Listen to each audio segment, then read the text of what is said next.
मंत्री डॉक्टर चंद्रभान जी, डॉक्टर राघवाचार्य जी, वेदांति महाराज साहब रेवासा, हीरापुरी जी महाराज साहब डूंगरी कल्ला, श्री श्री 1008 महामंडलेश्वर लक्ष्मणदास जी महाराज साहब, पूज्य महंत दिनेश गिरी जी महाराज साहब अध्यक्ष राजस्थान गौ सेवा समिति, आदरणीय रघुनाथ जी पुरोहित राजपुरोहित और तमाम यहाँ पहुँचे हुए गौशालाओं के प्रबंधकगण, गौ सेवा करने वाले हमारे भक्तजन,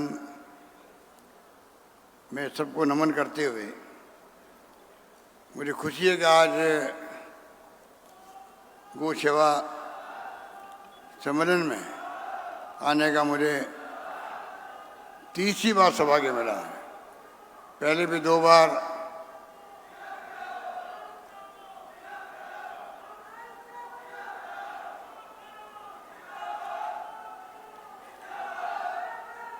आप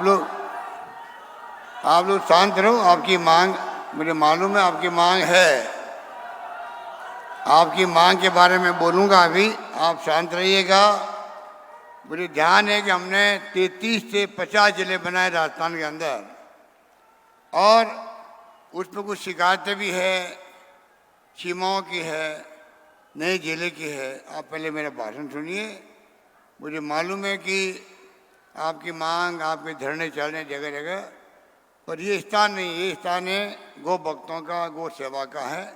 आप कृपया शांत रहिएगा, मैं उसके बारे में बात करूंगा अभी। मुझे बहुत खुशी है कि आज एक बहुत ही गरिमामय माहौल के अंदर हमारे साधु संतगण बैठे हुए हैं, भक्त जन बैठे हैं, जीवन लगा दिया गायों की सेवा के लिए, प्रतिबद्ध है, समर्पित है। और गौ माता के बारे में तो जैसा भी कहा गया मेरे पूर्व के अंदर, गांधी जी ने भी, वो बड़े गौ भक्त थे खुद भी, उन्होंने कहा था गौ माता जन्म देने वाली माता से भी श्रेष्ठ है।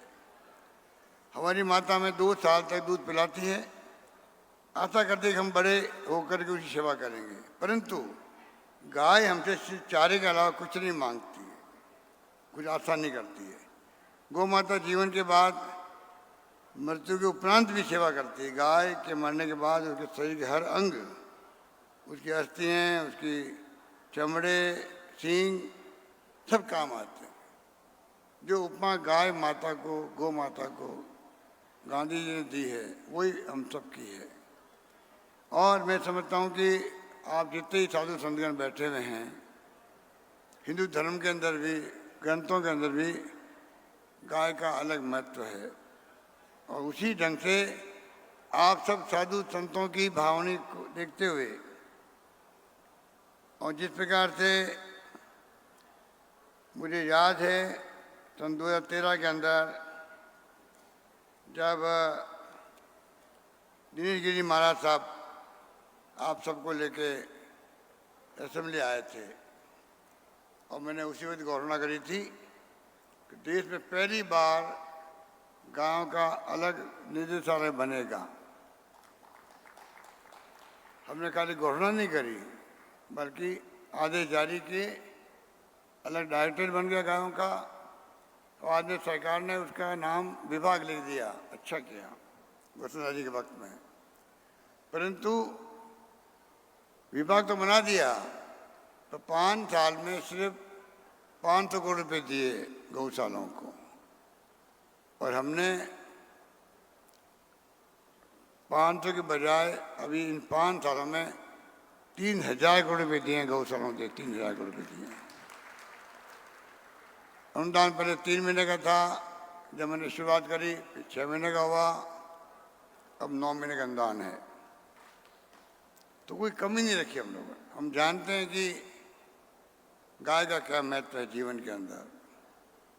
और उसी जगह से अभी प्रमोद भाई जी कह रहे थे आपको, ये पीछे पड़े रहते हैं गाय के लिए, गौशालाओं के लिए, नंदीशालाओं के लिए। 1,56,00,000 रुपए एक नंदीशाला बनाने के लिए सरकार ने देना मंजूर किया है, पर बहुत कम जगह नंदीशाला बन पाई है। कहीं जमीन नहीं मिल रही है, कई जो है इस महंगाई के दौर के अंदर लोग आगे नहीं आ रहे हैं, तो नंदीशालाएँ जो बननी चाहिए उस ढंग से बन नहीं पा रही है। वरना जो आवारा पशुओं की जो स्थिति है, खेत को नुकसान करती है, एक्सीडेंट होते हैं, मानव को नुकसान करती है, मोहल्ले के अंदर तकलीफ देती है। सबकी भावना है कि आवारा पशु के नाम पे कोई भी पशु गलियों में नहीं जाए, और नंदीशाला नंदी जाए, गाय जाए तो और हमें बुरा लगता है। जिसको माँ कहते हैं वो अगर आवारा पशु के रूप में जानी जाए तो हम सबको किसी को पसंद नहीं आता। इस बात का एहसास मुझे भी है। इसलिए हमने प्रयास किया है किस प्रकार से हम लोग गाय माता का ख्याल रखें, गौशालाओं को अनुदान दें। अभी लंबी रोग आ गया। गाय का मरना एक बात है, तड़प तड़प के मरना दूसरी बात है। आपने देखा हमारी गायें जो है लंबी रोग की बीमारी से, तकलीफ से तड़प तड़प के मर रही थी। कितना दुख होता होगा हम सबको कोई कल्पना नहीं कर सकता। हमने बगैर मांगे हुए मैंने मेरे बजट के अंदर घोषणा कर दी 40,000 रुपये प्रति गाय मरी पशुपालक को दिए जाएंगे। 40,000 दिन घोषणा नहीं करी हमने, उन सबको डीबीटी कर दिया है, बैंक में पैसा ट्रांसफर कर दिया है। 40,000 क्या या मुझे याद नहीं कितने पशुपालक थे, सबको पैसा दे दिया गया। सुप्रीम कोर्ट ने कहा सरकारों को लंपी रोग में गाय मरी है, कुछ मदद मिलनी चाहिए। मैंने कोई अखबार में पढ़ा था, तो मुझे नहीं मालूम कहीं पे कोई पैसा मिला भी होगा। तो आप सोच सकते हैं कि और तो और अभी मैंने कामधेनु योजना शुरू करी है, जो महंगाई की राहत शिविर लगाए हमने। 10 गारंटी है उसके अंदर, 25 लाख का बीमा इलाज का। क्रांतिकारी कदम, क्रांतिकारी है। बीमारी का दवाएं free, test free, operation free, पूरा इलाज फ्री होना किसे कहते हैं? 2 लाख, 5 लाख, 10 लाख मामूली खर्चा होता है। हार्ट का ट्रांसप्लांट करवाओ, बाईपास करवाओ, किडनी बदलवा दो, घुटने बदलवा दो। इतना बड़ा काम ने महंगाई की राहत के अंदर हमने बड़ा फैसला किया। उसी वक्त हमने ये लंपी रोग का भी किया और साथ में कामधेनु योजना लेके आए हम। हर परिवार में 2 गायों को, 2 पशुओं को, भैंस भी हो सकती है उसके अंदर, उनका बीमा सरकार करवाएगी। सरकार पैसा जमा करवाएगी उसका प्रीमियम का। पशुपालक को एक नया पैसा नहीं देना पड़ेगा। वो हमने शुरू कर दिया है, गारंटी मिल गई है। तो मैं कहना चाहूँगा कि आपके आशीर्वाद से, आप सबका आशीर्वाद, आपका स्नेह, आपने समस्याएं बताई, चारे की भी बताई। प्रत्येक पशु हमने बढ़ोतरी भी करी थी। कुछ आपने कहा कि मैं अनुदान जो है भी रुके पड़े हैं। मैंने यहीं से टेलीफोन से बात करवाई हमारे अधिकारी से, एशियस फाइनेंस से। तो मैंने कहा आप 72 घंटे के अंदर अंदर तमाम पेमेंट होना चाहिए, कोई गौशाला बाकी नहीं रहना चाहिए पेमेंट। वो कर दिया। आपकी मांग है कि नंदीशाला, नंदियों को, नंदी खुद मेरी शालाएँ, तो नंदियों को भी अलाउ कर दो गौशाला के अंदर। जो गौशाला संचालक चाहेगा उसको हम लोग नंदियों को भी गौशाला में अनाउंस करने में घोषणा करता हूँ। नंदियाँ भी आवारा पशु की श्रेणी में आती है। मैं समझता हूँ कि उनके लिए जो हमने अलग से नंदीशाला खोलने का फैसला कर लिया और 1,56,00,000 रुपये अगर दे रहे हैं एक नंदीशाला को, एक पंचायत के अंदर, ये फैसला प्रमोद भाई का है। इन्होंने करवाया मुझसे लड़के झगड़ के कि आप गायों के लिए, नंदीशालाओं के लिए प्रायोरिटी दीजिए। मुझे फाइनेंस डिपार्टमेंट समझाना पड़ा, पर हमने फैसला किया हुआ है।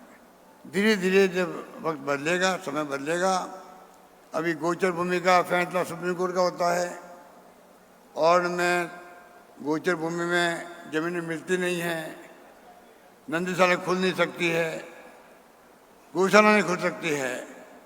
इस बात का आप सबको मालूम है, इसलिए नंदीशालाएँ खुल नहीं रही है। आपकी एक मांग थी जो गौशालाएँ बनी हुई है गोचर भूमि में, उसको नियमित किया जाए, क्योंकि सुप्रीम कोर्ट का फैसला है, सरकार चाहते हुए भी उसको अभी तक नियमित कर नहीं पा रही है। तो मैं आपको विश्वास दिलाना चाहूँगा, ये समस्या हमारे ध्यान में है और कोई तरीका निकालेंगे किस प्रकार से हम इस काम को नियमित करने में किस प्रकार से आगे बढ़ सकते हैं, जिससे सुप्रीम कोर्ट की भावना जो है उसका ध्यान रखते हुए फैसला करना पड़ेगा। तो हम लोग चाहेंगे, प्रमोद भाई को मैं कहना चाहूँगा, इसको आप एग्जामिन करवाएं जिससे वो सहूलियत भी आपको मिल सके।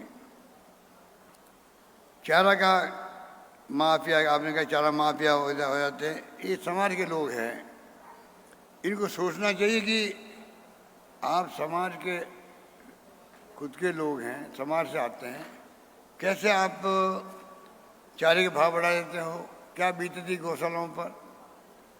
आज महंगाई के ज़माने में चारा महंगा हो रहा है, तो आप सोच सकते हो गौशाला चलाना बड़ा मुश्किल होता है। आप लोग जो गौशाला चलाते हैं उनकी परेशानी, उनकी दिक्कतों को मैं महसूस करता हूँ, इसीलिए हमने प्रति पशु भी 40 रुपये बढ़ा दिए। ध्यान रखा गौशालाओं का, नॉर्म्स कम कर दिए। पहले 200 पशु होते थे, उनको मिलता था 2 साल, हमने 2 साल के स्थान पर पंजीयन के लिए 1 साल कर दिया। बड़ा फैसला था। 2 साल के बाद 1 साल गौशाला चला ले कोई, तो ही हम उनको पंजीयन कर लेते। 200 पशु धन होते थे, तब जाके उनको मान्यता मिलती थी। अब हमने 100 पशु कर दिए, तो 100 पशु पे और 1 साल के अंदर भी गौशाला खुल सकती है, इससे कि और गोभक्त आगे आए और अधिक से अधिक गौशाला खोले। इसके पीछे मंशा ये हमारी है। 5 रुपये हम देते हैं पशुपालकों को भी दूध के लिए, हिंदुस्तान में कहीं नहीं है। मैंने शुरू किया था 2 रुपये प्रति लीटर दूध का अनुदान देना। पिछली गवर्नमेंट जब थी, मैं दूसरी बार मुख्यमंत्री तब की बात है, गवर्नमेंट बदली और 2 रुपये अनुदान बंद कर दिया गया। हमारी गवर्नमेंट आपके आशीर्वाद से वापस बनी, हमने पुनः 2 रुपये प्रति लीटर शुरू किए। बाद में हमने उसको 2 से बढ़ा के 5 रुपये कर दी। इसलिए पशुपालक जो है महंगाई के दौर में वो भी तकलीफ आता है। चारा महंगा है, देखभाल करना बहुत बड़ा काम है गाय का। गाय को पालना कोई आसान काम नहीं है। आज आपको यहाँ खुशी होगी हमारे इन फैसलों से। आपको मालूम है कि दूसरी बार मैंने मनुष्यों के लिए जो दवाएं फ्री करी थी 2012-13 के अंदर, टेस्ट फ्री किए थे, तो मनुष्यों के साथ में गायों का भी मैंने किया था उस वक्त। आप याद करो 2012-13 के अंदर गायों का भी दवाएं फ्री और टेस्ट फ्री हुए थे, इलाज फ्री कर दिया था उस जमाने के अंदर भी। तो मैं कहना चाहूँगा आपको, इस प्रकार से जब हम लोगों ने फैसले करने शुरू किए तो 5 रुपये करने का फ़ायदा ये हुआ है, पहले यूपी था नंबर 1 देश के अंदर दूध के उत्पादन के अंदर, आज राजस्थान देश में नंबर 1 बन गया दूध के उत्पादन के अंदर। ये मैं कहना चाहता हूँ। इस प्रकार से हमारे फैसलों की गूंज जो है वो पूरे देश के अंदर सुनाई देती है। अभी तो वक्त नहीं है, ना ये ओकेजन है कि मैं कोई लंबी छोटी बातें आपके सामने रखूं। खाली यही है कि वो शुभ काम करने जाते हैं तो साधु संतों का आशीर्वाद लेना बहुत जरूरी होता है। अब कल परसों हमें आपके आशीर्वाद सरकार बनी थी, तो 5 साल हो गए उसको सरकार बनाए हुए। 5 साल की पीरियड होता है, वो अब दिसंबर में ख़त्म हो जाएगा। चुनाव आयोग ने घोषणा कर दी है चुनाव करवाने की। एक दो दिन के अंदर कोड ऑफ कंडक्ट लागू हो जाएगा, आचार संहिता लागू हो जाएगी। उसके बाद में हम लोग सरकारी कोई काम नहीं कर सकते। तो मेरे लिए तो मौका ऐसा था कि शुभ काम करने के पहले साधु संतों का आशीर्वाद मिल जाए। मुझे खुशी है कि आप सब एक साथ पधारे होती बड़ी संख्या के अंदर।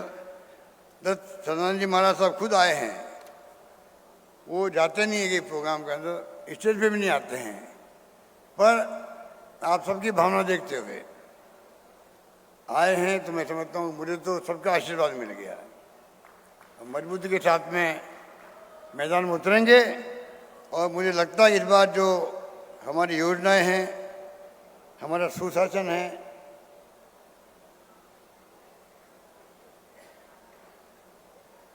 सुशासन है, एक के बाद एक फैसले किए हैं, कानून पास किए गए हमने, किसानों के लिए भी, गिग वर्कर्स के लिए भी कई कानून पास किए जो कि बहुत ही क्रांतिकारी कानून है। देश भर में चर्चा है।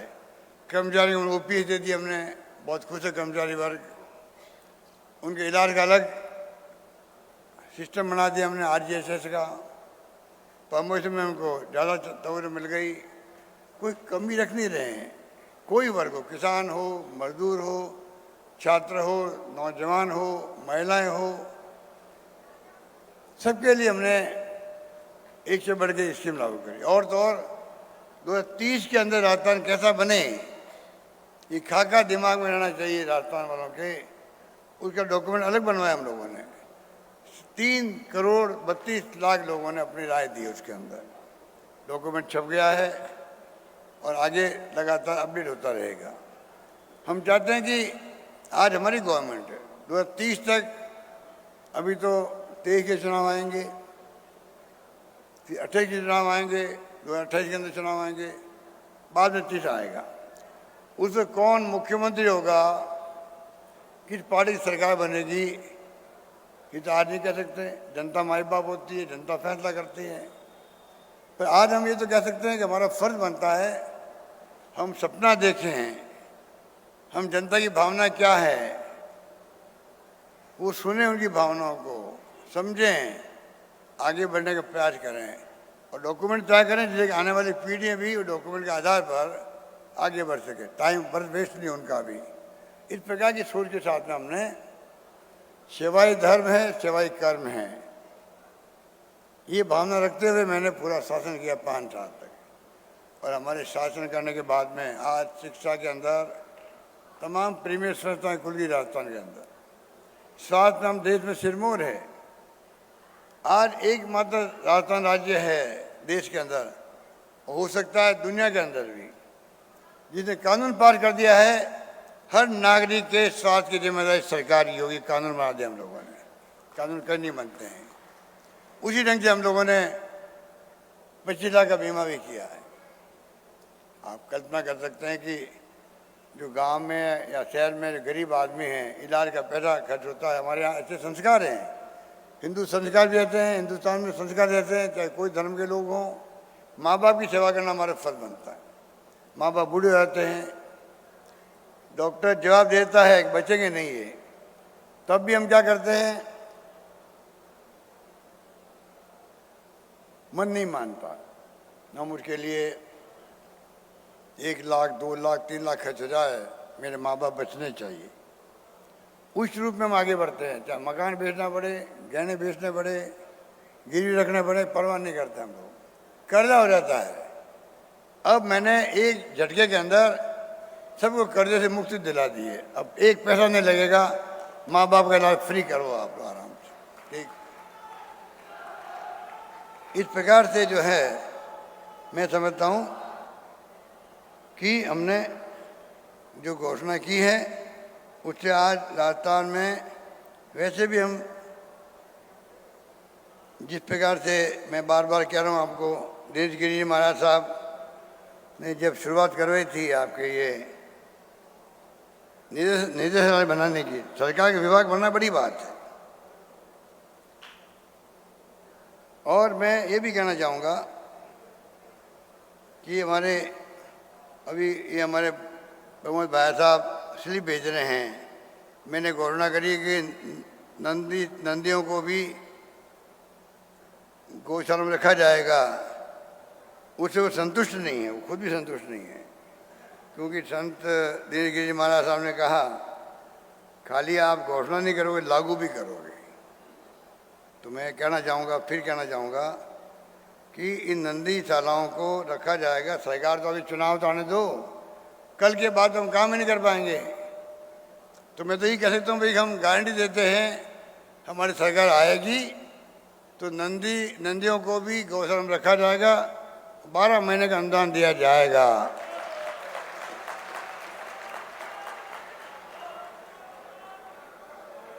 अभी हमारे कुछ साथी जो आए हैं बाहर से, कुछ तो मुझसे जनप्रतिनिधि मिलके गए थे। और चंद्रभान जी तो हमारे पुराने साथी हैं, लगातार बात करते रहते हैं, क्योंकि हमने जिले बनाए थे सुशासन देने के लिए। 100-125 किलोमीटर आना पड़ता था जिला मुख्यालय पे। अभी हमने 33 के बजाय 50 जिले बना दिए। मैंने आराम हो गया, लोगों को नज़दीक आके जिला मुख्यालय में जाओ और अपने काम करवा लो। गुड गवर्नेंस के लिए छोटे जिले आवश्यक है, ये मेरी सोच है, मेरी पार्टी की सोच है, हमारी सरकार की सोच है। इसलिए हमने 50 जिले बनाए हैं। और देश के अंदर या तो आंध्र प्रदेश ने 14 जिले बनाए थे एक झटके के अंदर, या हमने फिर 33 के 50 जिले कर दिए हैं। आगे भी एक कमेटी बनाई हुई मिस्टर राम लोबारी जी, वो पूरा लेखा जोखा देखता है, कितना एरिया है, कितनी आबादी है, क्या समस्याएं हैं, समस्या किस प्रकार की है, बैकग्राउंड क्या है क्षेत्र का, उसके आधार पर वो फैसला करती है और रिकमेंडेशन देती है हम लोगों को। और हम लोग जो है, मैंने घोषणा की असेंबली के अंदर, पहले असेंबली चल नहीं रही है, फिर भी जो मांगे आ रही है, मैं कहना चाहूँगा 2 बातें हैं।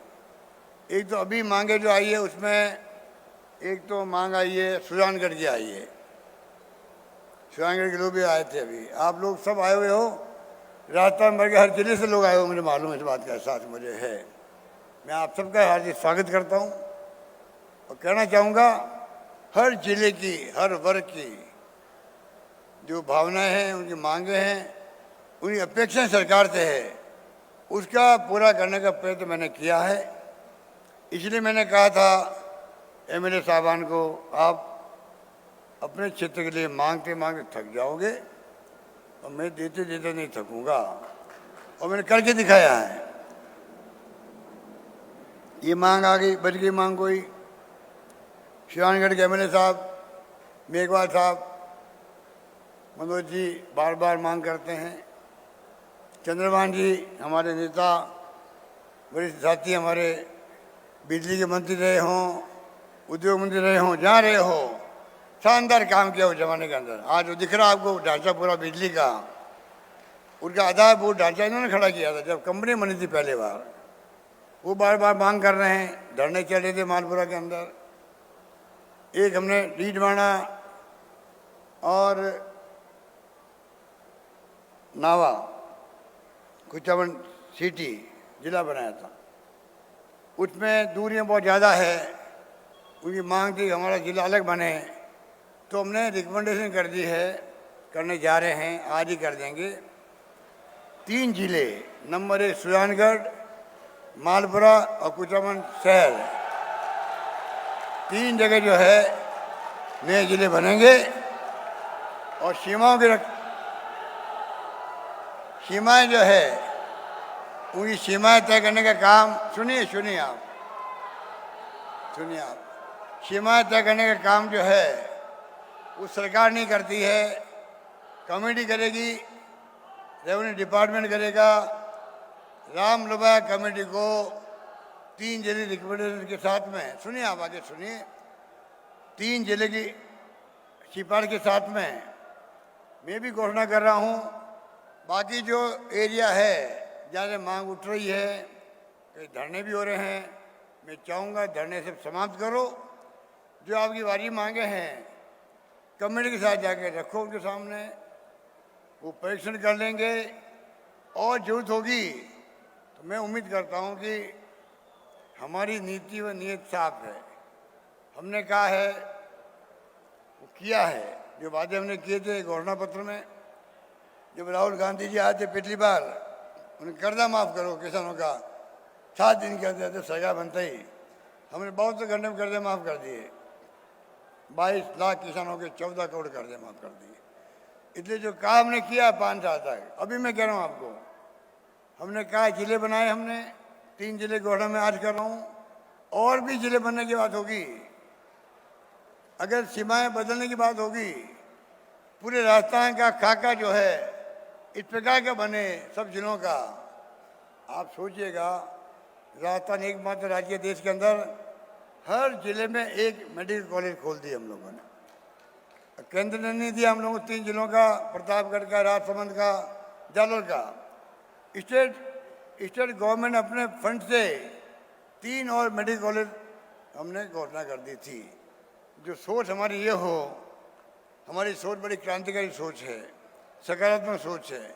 हम पिछली गवर्नमेंट के कामों को बंद नहीं करते हैं। ERCB को हमने बंद नहीं किया है। बीजेपी की सरकार आती है, हमारे कामों को बंद कर देती। रिफाइनरी बंद कर दी, जयपुर की मेट्रो बंद कर दी, और तो और साधु संतगण बैठे हैं। कहना चाहूँगा मैं आपको, बद्रीनाथ केदारनाथ में तूफान आ गया था, लोग बह गए थे, सैकड़ों लोग, उनके बच्चे अनाथ हो गए थे। मैंने नौकरी देने का तय किया सबको, नौकरी लग गई। मुझे कहते दुख है, सरकार बदल गई, स्कीम बंद कर दी, नौकरियां लगी तो नौकरियां निकाल दिया गया। आप सोच सकते हो इतना बड़ा फर्क है हमारी सोच के अंदर, हमारी विपक्षी पार्टी सोच के अंदर। इसलिए मैं लंबी बात नहीं करना चाहूँगा। जो मैंने 3 जिले की बात करी है, साथ में जो और समस्याएं हैं जिलों में, सीमाओं की समस्या हैं, इसी बहाने मैं कहना चाहूँगा, क्योंकि कोड ऑफ कंडक्ट लागू होने पर हम कुछ नहीं कर सकते। अब सीमा ज्ञान होगा इन जिलों का, कौन सा एरिया रहे, कौन सा एरिया बाहर निकले, बाद में जिले बन जाएंगे। और जो मांग उठेगी हमारे सामने, बाकायदा कमेटी के सामने रखेंगे, प्रयास करेंगे कि जितनी ज़्यादा जिलों की समस्या है, दूरी की है, एफिनिटी की है, कोई सुझाव देंगे। हम सुझावों पर विचार करके चाहेंगे राजस्थान में गवर्नेंस इतनी शानदार हो, राजस्थान देश में एक मॉडल बने, राजस्थान देश में नंबर 1 बने। ये सपना हमारा होना चाहिए। तमाम वो संस्थाएं आ चुकी राजस्थान में, कोई जब हम तरसते थे। IIT, IIM, एम्स दिल्ली वाला जोधपुर में खुल गया। 6 विश्वविद्यालय थे मेरे वक्त में, जब मैं पहली बार बना, 25 साल पहले बना मुख्यमंत्री में, आप सबके आशीर्वाद से। तब सिर्फ 6 विश्वविद्यालय थे। आज राजस्थान में लगभग 100 विश्वविद्यालय राजस्थान के अंदर है। आप सोच सकते हैं, मेडिकल के, कृषि के, पशुपालन के, सब तरह के विश्वविद्यालय राजस्थान के अंदर है। संस्कृत का भी है मेरे वक्त में, मतलब संस्कृत विश्वविद्यालय। आयुर्वेद यूनिवर्सिटी, आपको खुशी होगी, आज़ादी के पहले एक जामनगर में था, आज़ादी के पहले गुजरात के अंदर आयुर्वेद का विश्वविद्यालय। आज़ादी के बाद पहला विश्वविद्यालय आयुर्वेद का मैंने बनाया जोधपुर के अंदर, शानदार कैंपस बन गया जोधपुर के अंदर। जयपुर में संस्कृत यूनिवर्सिटी हमारे वक्त बनी है। वेद विश्वविद्यालय, वेद की पढ़ाई हैं, वेद पीठ बांसवाड़ा के अंदर, निमाड़ा के अंदर हमारे वक्त बनी है। तो चाहे संस्कृत हो, चाहे वेद का ज्ञान हो, हम कोई कमी रखते नहीं हैं। तो मैं आपको इस मौके पर आप सबका मैं शुक्रिया अदा करूंगा। साधु संत त्यागी और कर दी भाई, कर दी मैंने अभी। वो समझ नहीं पाए वो लोग, क्या गौशाला के नंदियों को भी बड़ा